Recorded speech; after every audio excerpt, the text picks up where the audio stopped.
ఎప్పటికప్పుడు మీరు చూపించే ఉత్సాహం మమ్మల్ని ముందుకు నడిపిస్తూ ఉంటుంది. ఆ రకంగా మరొక్కసారి ఇక్కడున్న ప్రతి అభిమానులకు, అలాగే టీవీల్లో వీక్షిస్తున్న ప్రతి అభిమానులకు హృదయపూర్వక నమస్కారాలు తెలియజేస్తున్నాను. నేను నాలుగైదు రోజుల క్రితం అమెరికాలో ఉన్నాను.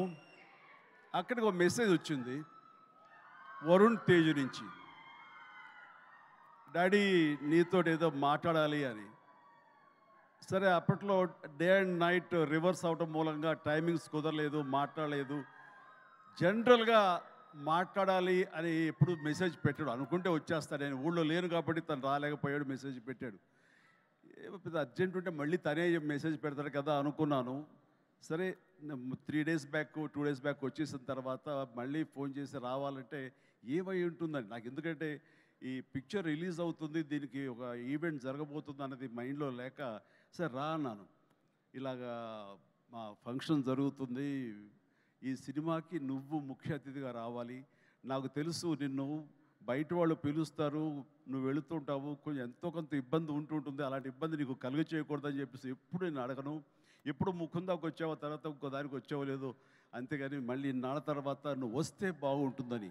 ఎందుకంటే నీలాంటి వ్యక్తి, ఇంత గొప్ప హీరోస్, మన బార్డర్లో ఫైట్ చేసేటువంటి హీరోస్ మీద ఒక సినిమా చేస్తున్నప్పుడు దాని గురించి 10 మందికి తెలియజెప్పేలాగా, 10 మంది మోటివేట్ అయ్యేలాగా మీరు కనుక ఆ ఫంక్షన్లో పార్టిసిపేట్ చేస్తే ఆ యొక్క రీచ్ వేరు. రండి అని చెప్పేసి పిలిచిన వెంటనే ఇది గొప్ప అవకాశం నాకు. అది నేను రావడం వాళ్ళకి అవకాశం కాదు.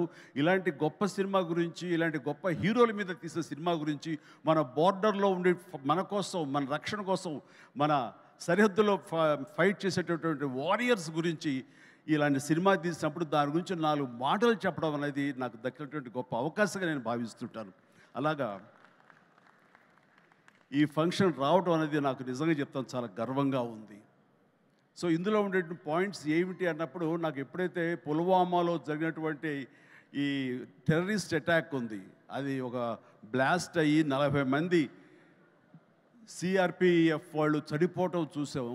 ఇందాక లాస్ట్లో నేను లాంచ్ చేసిన సాంగ్లో చూసినప్పుడు నాకు ఆ విజువల్సే కనిపించాయి. ఎంత హృదయ విదారకంగా ఉందంటే, సినిమాల్లో మనం కొంతవరకు చూపించగలం, నిజంగా నిజ జీవితంలో ఎంతమంది ఎంత హృదయ విదారకమైనటువంటి పరిస్థితి. అలాంటి ఫ్యామిలీస్కి, వాళ్ళకి ఆ చనిపోయిన వాళ్ళకి నివాళులు అర్పించేలాగా ఒక ప్రతీకారం తీర్చుకోవాలనే కక్షతోటి మన ఇండియన్ ఎయిర్ ఫోర్స్ చేసినటువంటి పెద్ద సాహసం, చేసిన యుద్ధమే ఈ cinema. If I'm right, am I right? Yeah. So అది సరిగ్గా నేను అవును వరుణ్, నాకు అక్కడ ఒక్కసారి ఈ వ్యాలంటైన్స్ డే ఏంటి, ఏదైనా రొమాంటిక్ టచ్ ఉందా ఏంటి, ఇందులో ఏదైనా సినిమాని కమర్షియలైజ్ చేశారంటే లేదు. February 14th నాడు ఈ సర్జికల్ స్ట్రైక్ చోటు చేసుకుంది. కాబట్టి దానికి సినిమా పరంగా మేము పెట్టుకున్నటువంటి ఈ పేరు ఇది ఆపరేషన్ వ్యాలంటైన్స్ డే అని చెప్పేసి. వెరీ సెన్సిబుల్గా ఉంది, బాగుందని అన్నాను. ఆ తర్వాత ఈ సినిమా గురించి తను మాట్లాడుతూ, first of all Shakti Pratap Singh director. So అతను Rajasthan, you belong to Rajasthan? Yeah, he belong to Rajasthan. So అక్కడి నుంచి వచ్చేటువంటి యువకుడు, ఎంతో ఎంతూజియాస్టిక్ యువకుడు అనమాట. సో ఇక్కడ తెలుగులో అవకాశాలు బాగుంటుంది, కొత్త డైరెక్టర్స్ ఎంకరేజ్మెంట్ బాగుంటుందనే ఉద్దేశంతో ఇక్కడికి వచ్చాడా ఏమో తెలియదు. కానీ అతని గురించి నేను తెలుసుకున్నప్పుడు, అతను కేవలం ఒక కమర్షియల్ సినిమా చేసి కమర్షియల్ డైరెక్టర్గా పేరు ప్రఖ్యాలు సంపాదించేసుకుందాం, తెలుగులో డబ్బులు ఎక్కువ ఇస్తారు కాబట్టి ఇక్కడ ఉండిపోదాం, స్థిరపడిపోదాం అనే ఉద్దేశంతో రాలేదు. తను దీనికంటే ముందుగా ఈ దేశానికి సేవలు చేసేటటువంటి మన ఎయిర్ ఫోర్స్ వాళ్ళ మీద కానివ్వండి, నేవీ వాళ్ళ మీద కానివ్వండి, లేకపోతే ఇన్ఫెంట్రీ మన వాళ్ళ మీద కానివ్వండి, మిలిటరీ వాళ్ళ మీద కానివ్వండి, తను ఎప్పుడు ఒక రకమైన రీసెర్చ్ చేస్తుంటాడు, వాళ్ళ జీవితాలు ఎలా ఉంటాయి ఏమిటని. ఆ నేపథ్యంలో తను తన సొంత డబ్బు 5 లక్షల దాకా ఖర్చు పెట్టి ఒక 20 నిమిషాల నిడివితోటి ఆ సర్జికల్ స్ట్రైక్ కానివ్వండి, ఈ వ్యవహారం అంతా తనకున్న నాలెడ్జ్ తోటో, తన ఇన్ఫర్మేషన్ను గ్యాదర్ చేశాడు. ఆ ఇన్ఫర్మేషన్ తోటో ఒక సినిమాలాగా చేయడం మొదలుపెట్టి ఆ తర్వాత ఎయిర్ ఫోర్స్ వాళ్ళు చూపిస్తే కనుక వాళ్ళు ఆశ్చర్యపోయారు. ఈ సినిమా, ఈ షార్ట్ ఫిల్మ్ ఒక ట్రిబ్యూట్ లాంటిది, ఇంత పెర్ఫెక్ట్ ఇన్ఫర్మేషన్ నీకు ఎవరు ఇచ్చారు, ఇందులో చాలా సీక్రెట్స్ ఉన్నాయి, బయట చెప్పే విషయాలు కాదు, ఇది నీకు ఎలా తెలుస్తుందని. సోమా ఇందాక నువ్వు అన్నావు కాదు ఏదో లీక్ చేస్తావని, ఇది లీక్ చేసేస్తాను. ఓకేనా? హ్యాపీయా? Happy sir. ఎస్. ఇది ఎవరు చెప్పరు, సినిమా కూడా చూపించాలి, అందుకు చెప్పేస్తాను. సో ఎయిర్ ఫోర్స్ వాళ్ళు ఈ సినిమా చూసి, ఆ చిన్న సినిమా చూసి ఇది ఇంకెప్పుడు తీయద్దు ఇట్లాగా అన్నారు. ఏంటి అన్నారు. అసలు ఇలాంటివి సీక్రెట్స్ ఇవి అని నీకు ఎవరు చెప్పారు ఏంటంటే, నాకు ఉన్నటువంటి కొంతమంది స్నేహితులు వాళ్ళ దీంతో ఇన్ఫర్మేషన్ తీశాను సార్ అంటే, ఫెంటాస్టిక్, ఈసారి సినిమా తీసేటప్పుడు మమ్మల్ని అప్రోచ్ అవ్వు, మేము ఇంకా ఆథెంటిక్గా చెప్తాము, ఇందులో ఉండే ప్రతి ఇన్సిడెంటు ప్రతి ఇది చాలా అధికారికంగా ఉంటుంది అంటూ వాళ్ళ దగ్గర కూర్చోపెట్టుకుని ఈ సినిమాకి కావాల్సిన కంటెంట్ని చాలా ఆథరైజ్డ్గా జరిగింది ప్రతిదీ యథార్థగాథగా వాళ్ళు విశదీకరించి విడమర్చి చెప్పినప్పుడు తను ఇన్స్పైర్ అయ్యి ఈ కథ రాసుకున్నాడు. దీనికి కమర్షియల్ హంగులు ఎలాగో ఉంటాయి మిమ్మల్ని అందరినీ ఉత్సాహపరచడానికి. సో ఆ హంగులతోటి ఈ కథ వినిపించగానే సిద్ధు ప్రొడ్యూసర్ అలాగే వరుణ్ తేజ్ ముందు ఈ కథ విని చాలా బాగుందంటూ సిద్ధుని పిలిచి నువ్వు చెయ్యి మనం చేద్దాం అనుకున్నప్పుడు సోనీ వాళ్ళు కూడా ఈ కథ నచ్చి వాళ్ళు కూడా దీంట్లోకి జాయిన్ అయ్యి టుగెదర్గా వీళ్ళందరూ కలిపి ఈ సినిమాని తీశారు. ఇది ఆద్యంతం చాలా చాలా బాగా వచ్చిందని చెప్పేసి నేను వాళ్ళు చెప్తుంటే కనుక ఐ ఫెల్ట్ వావ్, ఇలాంటి సినిమాలు ఆడాలి. ఎందుకంటే మనం ఎంత సరే దేశభక్తి మనకి ఎంత ఉన్నా సరే ఇలాంటి సినిమాలు ఇలాంటి కథాంశాలు వచ్చినప్పుడు ఒక తెలియని ఒక ఉప్పొంగిపోతుంది మనకి దేశభక్తి. అంటే మనం సాధారణంగా చూడండి, ఇంట్లో జనగణమన పాడగానే వినపడగానే మనం లేచి నిలబడిపోతాం. అది లోపలటువంటి భావాన్ని బయటికి వ్యక్తీకరిస్తుంది, బయటికి తెలియజేసేలాగా మనం మనోగతం అంతా ఒక ఉప్పెలా ఉప్పొంగుతుంది. సో అలాగా ఇలాంటి కథలు వచ్చినప్పుడు ఖచ్చితంగా మనం రొమాంటిక్ సినిమాలు, ప్రేమ సినిమాలు, యాక్షన్ సినిమాలు చూస్తుంటాం, వాళ్ళని ఆదరిస్తుంటాం, వాళ్ళకి డబ్బులు ఇస్తుంటాం. కానీ ఇలాంటి సినిమాలు మన కోసం చేసినప్పుడు ముఖ్యంగా యూత్ ఇలాంటి సినిమాలు చూడాలి. మన కోసంగా చలిలోనూ అక్కడ నిద్రాహారాలు లేకుండా ఏడారుల్లోనూ ఎలాగ కాపు కాస్తారు, ఎలాగ మనం రక్షిస్తారు అనేది ప్రతి ఒక్కరు చూడాలి. ఎందుకంటే ఈ సినిమా చూడటం అనేది మీ వినోదం కోసం ఒక పక్కన పెడితే, ఈ సినిమా అనేది ఒక ఎక్స్పీరియన్స్ అని మీరు పక్కన పెడితే, ఈ సినిమాకు సంబంధించినటువంటి అలాంటి రియల్ హీరోస్ వాళ్ళకి ఒక సెల్యూట్. ఈ సినిమా మనందరం చూడాలి, చూసి తీరాలి. అండ్ ఆ రకంగా ఈ సినిమాని ఎంతో రీసెర్చ్ చేసి చాలా ఆథెంటిక్గా తీయగలిగాడు అది శక్తి ప్రతాప్ సింగ్. సో అలాంటి శక్తిని నేను మనస్ఫూర్తిగా అభినందిస్తూ, ఇక్కడ ఇంకొక విషయం, శక్తి మన తెలుగు పరిశ్రమకి ఇంకొక చక్కటి మెసేజ్ ఇచ్చాడని నేను భావిస్తాను వ్యక్తిగతంగా. ఈ సినిమా రిలీజ్ తర్వాత హిట్ సూపర్ హిట్ అవుతుంది వేరే విషయం, బట్ ఈ సినిమా రిలీజ్కు ముందే హిట్ అయ్యేలాగా తను చేసేటువంటి ప్రొడక్షన్ వాల్యూస్ అంతా ఇంత కాదు. ఎందుకంటే ఈ సినిమా కేవలం 75 డేస్లో తను తీయగలిగాడు. అలాగే budget with in the rich, చాలా తక్కువ బడ్జెట్లో, రీజనబుల్ బడ్జెట్లో చేశాడు. ఎవరైనా ఈ సినిమా చూస్తే కనుక, ఈ రిచ్నెస్ చూస్తే కనుక, ఆ ఎక్విప్మెంట్ కానీ ఆ ఫ్లైట్స్ కానీ అవన్నీ కూడా ఫ్లై అయ్యేలా తీశారంటే అది నిజంగా వాళ్ళు విన్నటువంటి బడ్జెట్లో అది ఆషామాషి విషయం కాదు అది. సో ఆ రకంగా సినిమా రిలీజ్కి ముందే తను సూపర్ సక్సెస్ అయ్యాడు శక్తి అని నేను మనస్ఫూర్తిగా నా అభినందనలు తెలియజేస్తాను. ఇది చాలామందికి ఒక మోటివేషన్ అవ్వాలి, చాలామందికి ఇది ఇన్స్పిరేషన్ అవ్వాలి. సో డబ్బు ఖర్చు పెడితేనే కాదు రిచ్నెస్ వచ్చేది. రిచ్నెస్ ఎలాగొస్తుందంటే మన థాట్ నుంచి వస్తుంది. ఎలా తీస్తే, తక్కువలో ఎలా తీసి ఎలా రిచ్గా చూపిస్తే అటు సినిమా రిచ్గా ఉంటుంది, ఇటు నిర్మాతలు బాగుంటారు, అన్ని రకాలుగా సినిమా ఇండస్ట్రీ ఫ్లరిష్ అవుతుంది. అది కూడా దృష్టిలో పెట్టుకోవాలి. ఆ రకంగా శక్తి ఈ మన తెలుగు పరిశ్రమలో యంగ్ డైరెక్టర్స్కి వాళ్ళందరూ కూడాను ఒక చక్కటి మెసేజ్ ఇచ్చాడని మనస్ఫూర్తిగా నేను భావిస్తాను, నమ్ముతున్నాను. అదే రకంగా అతను నేను మనస్ఫూర్తిని అభినందన తెలియజేస్తున్నాను. ఇక ఇందులో చాలా స్మార్ట్గా ఒకప్పుడు నాకు డైనీ కనిపించాడుగా కనిపిస్తున్నాడు ఈ షతాఫ్ అండ్ వండర్ఫుల్. నాకు ఒకసారి డేనీ డొంజోగ్పా ఉన్నట్టుగా ఉన్నాడు ఆయన. ఆయనకి ఈ సినిమా తర్వాత తెలుగు ఇండస్ట్రీలో మంచి అవకాశాలు వస్తాయి. So all the very best. God bless. అలాగే ఇంకా నవదీప్ ఉన్నాడు. నవదీప్ చూసేగా మా ఇంట్లో రామ్ చరణ్, రాణా, వరుణ్ వీళ్ళలాగానే తను కూడా చాలా అల్లరోడు, కానీ చాలా సినిమా వరకు చాలా బుద్ధిగానే ఉంటాడు. అండ్ వాళ్ళ ఫ్యామిలీ అంతా నాకు తెలుసు, వాళ్ళ అమ్మగారు వాళ్ళందరూ కూడా నాకు బాగా పరిచయం. ఆ రకంగా మా కుటుంబ సభ్యుడిగా నేను భావిస్తుంటాను. ఈ సినిమాలో నాకు ధ్రువలో తన పెర్ఫార్మెన్స్ చాలా బాగా నచ్చింది ఈ మధ్యకాలంలో. అలాగే ఈ సినిమాలో కూడా చాలా చక్కటి క్యారెక్టర్ చేస్తుంటానని నేను భావిస్తాను. ఇంకా మంచి క్యారెక్టర్స్, ఇంకా నువ్వు వెరీ స్ట్రాంగ్ హీరోగా ఉండాలి నా కోరిక. అతను హీరోగా ఉన్నటువంటి ఆ లక్షణాలు అన్నీ ఉన్నాయి. బట్ వస్తుంది అవకాశం, చేద్దాం. అండ్ దెన్ నేను ఎప్పుడు టైం పాస్ అవడం కోసంగా చూస్తుంటాను. చూస్తుంటే ఒక వ్యక్తిని తరచూ చూస్తుంటాను ఈ మీమ్స్లో. అదే ఏం మస్తు షేడ్స్ ఉన్నారా నీలో అని.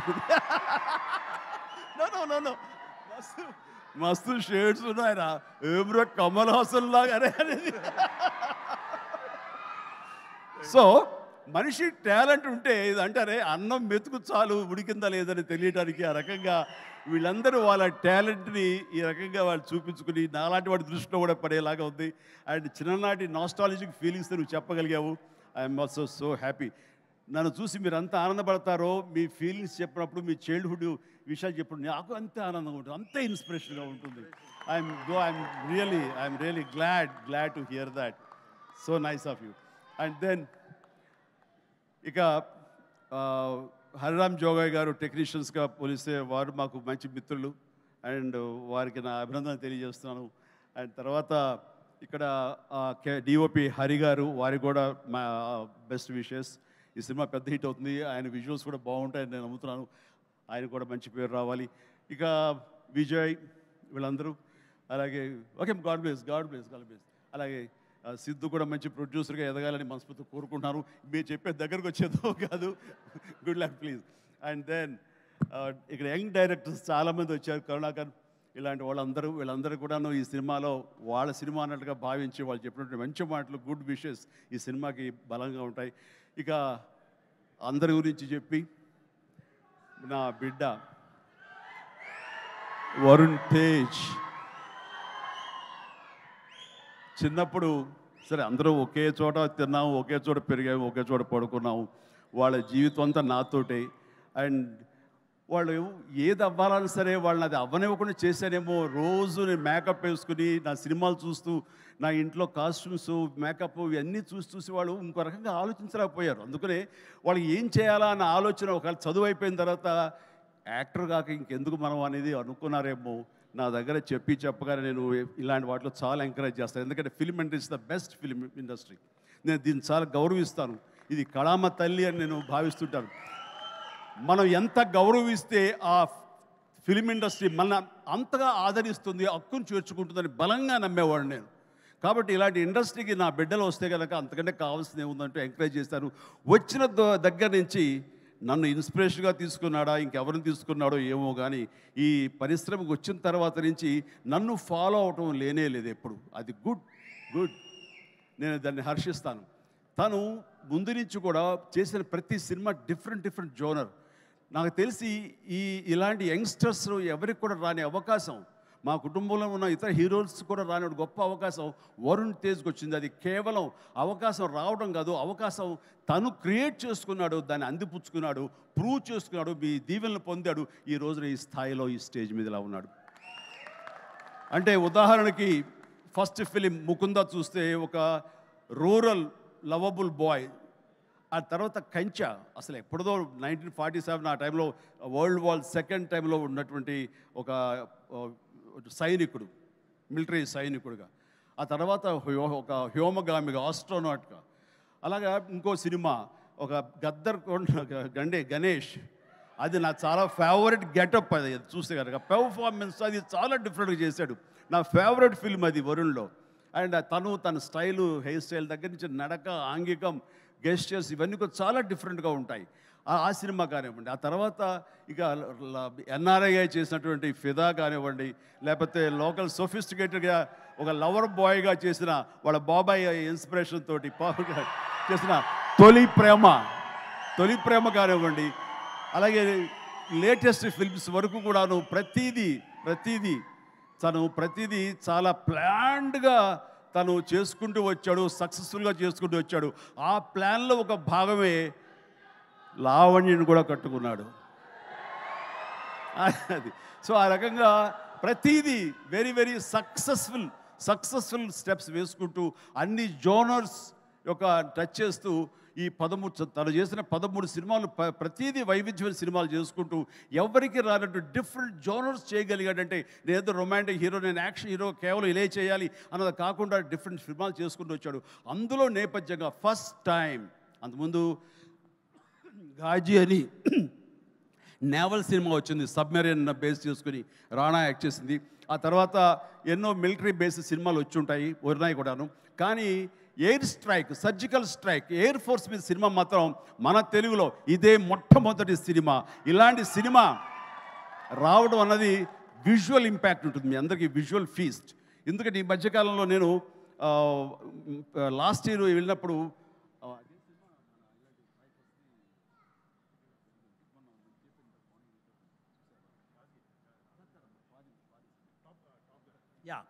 టాప్ గన్ సినిమా చూశాను. టాప్ గన్ సినిమా చూస్తే అది చూసే ఇంత బాగా మనం చేయగలమా, ఎంత బాగా చేశారు అండ్ అంటూ నేను చాలా ఆశ్చర్యపోయాను విజువల్స్కి.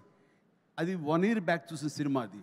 ఈరోజు చూస్తే కనుక మనలో మన తెలుగు వాళ్ళు, మన వరుణ్ తేజ్, మన సిద్ధు, మన శక్తి, వీళ్ళందరూ కలిపి అలాంటి సినిమాని ఇక్కడ ఈజీగా చేసి అవతల పడేశారంటే టాలెంట్ అనేది ఎవడబ్బా సొత్తు కాదు, మనం కూడా ఆ స్థాయిలో ఉన్నాము. ఆ స్థాయిలో ఉన్నావు అనేది మరొక్కసారి ఈ సినిమా ద్వారా నిరూపించబడుతుంది. ఇలాగే వండర్ఫుల్గా చేశారు వాళ్ళందరూ. అండ్ ఈ రోజున అలాంటి విజువల్స్ తోటి సినిమా చూడలేదు ఒక వండర్ఫుల్ ఒక ఎక్స్పీరియన్స్ ఇది నేను అనుకుంటున్నాను. ఆ ఎక్స్పీరియన్స్ ప్రతి వాళ్ళు అనుభవించాలి, ప్రతి వాళ్ళు చూసి తినాలి. అది నాకైతే మాత్రం March 1st ఎప్పుడో చేస్తుందా, ఎప్పుడు చూద్దామని, అన్నీ కుదిరితే కనుక ముందు రోజు చూపిస్తానని భావిస్తాను నేను. ఓకే చూద్దాం.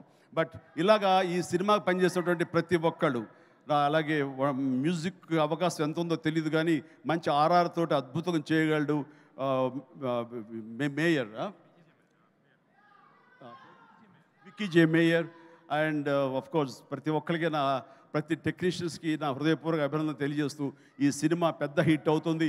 ఈ సినిమాని హిట్ చేయటం అనేది తీయటం వరకు వాళ్ళ బాధ్యత. హిట్ చేసి ఆ రకంగా మన సైనికులకు నివాళులు ఇవ్వాల్సింది, ట్రిబ్యూట్ ఇవ్వాల్సినటువంటి బాధ్యత, వాళ్ళకి సెల్యూట్ చేసే బాధ్యత మనందరి మీద ఉంది. జై హింద్.